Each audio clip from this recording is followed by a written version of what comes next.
मैं समझ सकता हूं कि आप कुछ नया और अलग चाहते हैं। चलिए इस बार मैं आपको एक ताजा और अनोखी कहानी सुनाता हूं। यह कहानी भी हवस की चुड़ैल के इर्द गिर्द है, लेकिन एक अलग और रहस्यमय मोड़ के साथ। हवस की चुड़ैल और उसकी मूरत। कहानी की शुरुआत होती है एक पुराने मंदिर से, जो अब खंडहर बन चुका था। इस मंदिर के गर्भगृह में एक विचित्र मूर्ति थी, एक महिला की मूरत जो अर्धनग्न अवस्था में थी। उसकी आंखों में एक अजीब सी चमक थी और चेहरा हवस से भरा हुआ दिखता था।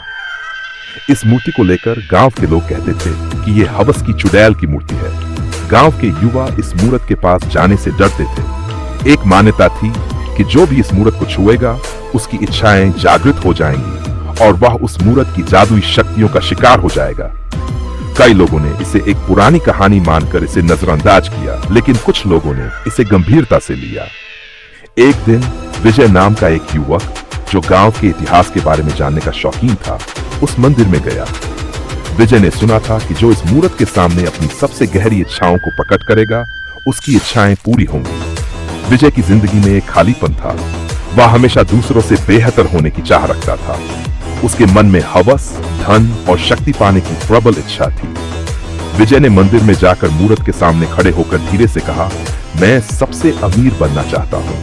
मुझे वह शक्ति चाहिए जो दूसरों के पास नहीं हो। जैसे ही विजय ने अपनी इच्छा प्रकट की, मूर्त की आंखें चमक उठी। अचानक से मूर्त की आंखों से एक धुंधली परछाई बाहर निकली और वह परछाई चुड़ैल के रूप में बदल गई। उसकी हंसी मंदिर की दीवारों से टकराकर गूंजने लगी। चुड़ैल ने कहा, तुम्हारी इच्छाएं पूरी होंगी, लेकिन उसकी कीमत भी चुकानी पड़ेगी।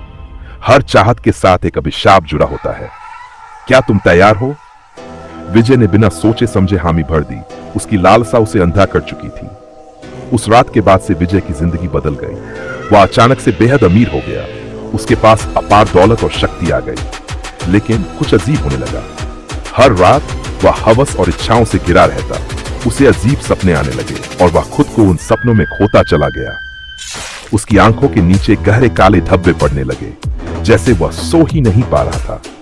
उसके अंदर की हवस और बढ़ने लगी और वह और अधिक चाहता था। फिर एक रात जब अपनी हवेली में अकेला था, उसे वही चुड़ैल सामने दिखी। उसकी हंसी और तेज हो गई। चुड़ैल ने कहा, तुमने अपनी इच्छाओं को मुझसे जोड़ा, अब उनकी कीमत चुकानी पड़ेगी। विजय ने डर से पीछे हटने की कोशिश की, लेकिन उसके पैरों में जैसे जान ही नहीं रही। चुड़ैल ने उसकी आत्मा को अपने चंगुल में जकड़ लिया और कहा, तुमने अपनी इच्छाओं को हवा दी, अब मैं तुम्हें नहीं छोड़ूंगी। तुम मेरे हो गए हो। उसके बाद विजय को कभी किसी ने नहीं देखा। कहते हैं उसकी हवेली अब वीरान पड़ी है और कभी कभी रात में चुड़ैल की हंसी हवेली के अंदर गूंजती है।